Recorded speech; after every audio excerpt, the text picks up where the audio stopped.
Salut et bienvenue sur cette vidéo pour apprendre à maîtriser Blender et aujourd'hui on va parler des properties.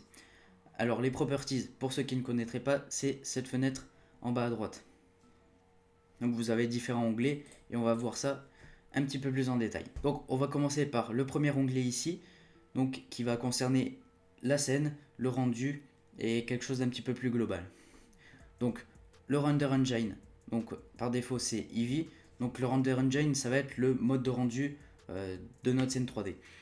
Donc par défaut il est sur Eevee, mais on peut choisir Cycles et Workbench. Mais Workbench, personnellement j'ai vu personne qui utilisait ce mode de rendu. En général, soit j'ai vu du Eevee, soit j'ai vu du Cycles, mais du Workbench, j'ai jamais vu. Tant qu'on est sur Eevee, je vais parler de l'Ambient Occlusion et du Bloom. L'Ambient Occlusion, donc c'est un onglet ici qu'on peut cocher et qu'on peut décocher. L'Ambient Occlusion va faire des ombres un petit peu plus réalistes sur nos objets. Donc par exemple, je vais vous montrer ici. Hop, je vais faire une forme hop, comme ça, un petit peu particulière. Donc je vais mettre en matériel ou en rendu, ça marche aussi en rendu, mais je vais mettre en matériel pour voir ça. Donc ensuite, je vais cocher l'Ambient Occlusion. Et vous voyez qu'il y a ce genre de dégradé qui s'est formé. On ne voit pas ici, voilà. Il y a ce genre de dégradé qui s'est formé ici, donc c'est l'Ambient Occlusion. Ensuite, je vais parler du Bloom. Donc le Bloom, ça va rajouter une sorte de halo sur notre objet. Donc cet objet, il doit émettre de la lumière. Donc là, je vais mettre émission pour émettre de la lumière. Ensuite, je vais me rendre sur Bloom et je vais cocher le Bloom ici. Donc vous voyez l'halo qui s'est formé sur notre objet. Donc si je l'enlève, vous voyez bien que c'est pas du tout réaliste et qu'on ne voit pas de halo autour. Et là, vous voyez bien que c'est déjà un petit peu plus réaliste. Hop, je vais enlever ça, sinon ça va vous aveugler. Ensuite sur Cycles, donc CPU en GPU. Après là il y a des valeurs que je vais pas m'amuser à énumérer parce que c'est quelque chose d'assez avancé. Donc c'est des modes de rendu pour gagner du temps et ce genre de choses. Bon, je vais pas m'y aventurer ici. Ensuite la deuxième fenêtre, donc là ça va concerner le format de notre rendu 3D. Donc par contre je vais me mettre en vue caméra parce que ça va se baser autour de ça. Donc la résolution 1920 par 1080 par défaut, donc 1920 pixels par 1080 pixels. Encore une fois, vous pouvez changer ici. Ici aussi.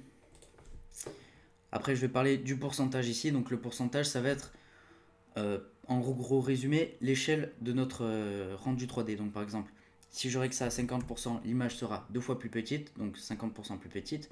Si je la mets à 25%, l'image sera 25% plus petite. Après on peut aller jusqu'à 200, voire 500. Ensuite le framerate, donc là ça va concerner plutôt l'animation, donc ça va être le nombre d'images par seconde. Donc 24 fps par défaut, donc frame per second. Ensuite vous pouvez changer, donc 25, 30, vous avez différents modes de rendu ici jusqu'à 240 images par seconde. Ensuite vous avez le custom, donc là pour définir une valeur particulière, j'utilise quasiment jamais. Ensuite le frame range, donc là frame start ça va être la frame où va commencer l'animation, donc frame 1, soit la frame 10, soit la frame 25. Là vous pouvez définir en fonction de votre animation. Ensuite end, donc 250, encore une fois on peut augmenter, on peut diminuer. Donc ça c'est la frame où va s'arrêter l'animation. Ensuite l'output, donc là ça va concerner le mode d'exportation. Donc vous avez le dossier ici, vous avez juste à cliquer dessus et vous allez choisir où vous voulez enregistrer votre rendu. Donc si vous avez un disque dur ou si vous voulez faire sur le bureau. Et ici vous avez le format donc, de votre image, donc PNG, JPEG, ce genre de choses. Moi j'utilise plutôt PNG, donc qui est très très bien. Et pour l'animation j'utilise FFmpeg, pardon. Ensuite je vais survoler ces deux onglets parce que c'est quelque chose d'assez avancé. Donc là ça va être voilà, niveau réglage du rendu, vous voyez Bloom, Light, émission, environnement, bon. C'est quelque chose d'assez avancé donc je vais pas en parler. Ici c'est pareil, c'est quelque chose d'assez avancé, c'est vraiment du détail donc je vais pas en parler. Par contre je vais parler du World Properties. Donc le World Properties ça va définir un background. Donc un background ça va définir, enfin ça veut dire une ambiance.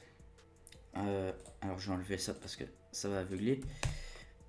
Ça va définir une ambiance. Je vais mettre en rendu. Donc c'est bon. Et je vais revenir ici. Donc je peux changer la couleur de mon fond. Vous voyez bien. Vous voyez bien que là il est blanc.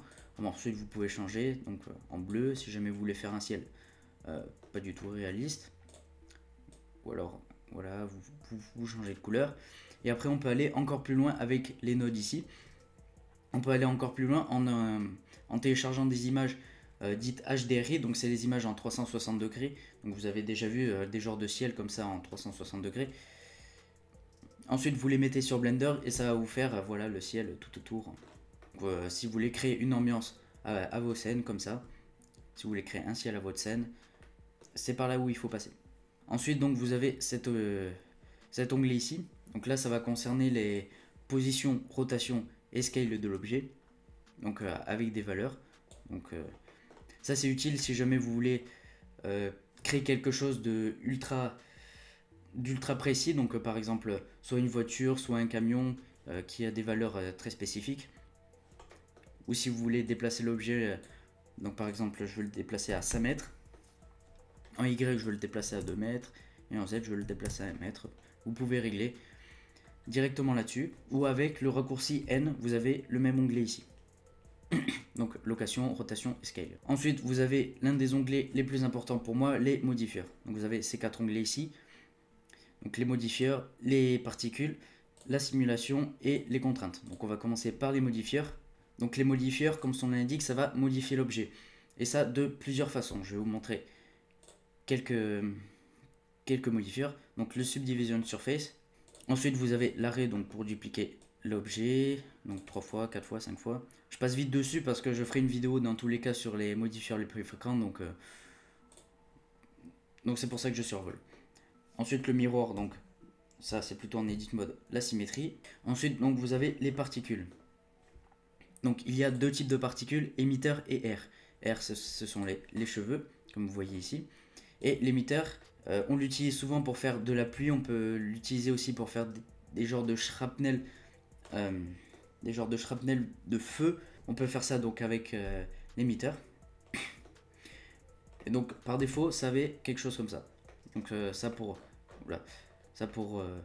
modéliser de la pluie, ce genre de choses. Je vais enlever. Ensuite, ça va être au niveau de la simulation. Donc là, vous avez les collisions, donc faire des objets qui s'entrechoquent, simulation de vêtements, simulation de fluide, donc pour faire de l'eau par exemple qui coule dans le lavabo. On peut faire aussi des flammes, on peut faire de la fumée, on peut vraiment faire pas mal de choses avec Blender. Ensuite, vous avez les contraintes. Donc les contraintes, ça sert en très gros résumé à programmer les objets entre eux. Donc dit vaguement comme ça, vous n'avez dû rien comprendre, c'est tout à fait normal. Mais genre, pour vous donner des exemples, les contraintes, on l'utilise pour faire des genres de mécanismes, donc des engrenages qui tournent.